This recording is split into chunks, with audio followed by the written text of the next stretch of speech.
দেশের কল্যাণে যে 3 দফা দিয়েছি, ইতিমধ্যে আপনারা আমাদের 6 মাসের জার্নি এবং দীর্ঘ 40 বছরের যে বৈষম্যের বিরুদ্ধে প্রতিবাদের সারাংশ আপনারা জানতে পেরেছেন। আমরা এখন পর্যন্ত যে নন ভায়োলেন্ট উপায়ে আন্দোলন করেছি, আমরা ভবিষ্যতেও দেশবাসীকে সাথে নিয়েই দেশের কল্যাণে আমাদের দাবিগুলো আদায় করতে চাই। একটা জিনিস স্পষ্ট বোঝা দরকার, কোনো ডিপ্লোমা অথবা কারোর বিরুদ্ধে আমাদের আন্দোলন নয়। আমাদের আন্দোলন হচ্ছে প্রকৌশল খাতের সংস্কারের জন্য। আপনারা সবসময় শুনে থাকেন যে দেশের প্রকৌশলীরা সবচেয়ে বেশি দুর্নীতি করে, কিন্তু এই প্রকৌশলীরা কারা?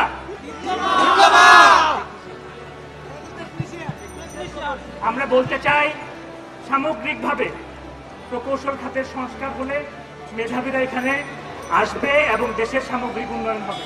আমরা ভবিষ্যৎ কর্মসূচি ঘোষণা করছি।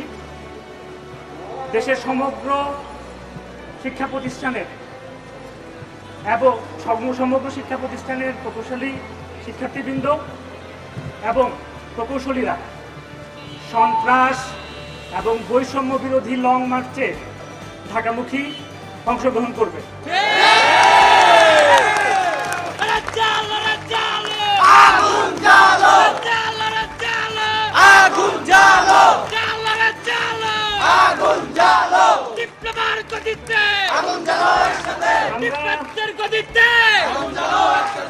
আগামীকাল সকাল 10টায় শাহবাগে সন্ত্রাস এবং বৈষম্য রোধে লং মার্চ টু ঢাকা কর্মসূচি ঘোষণা করছি।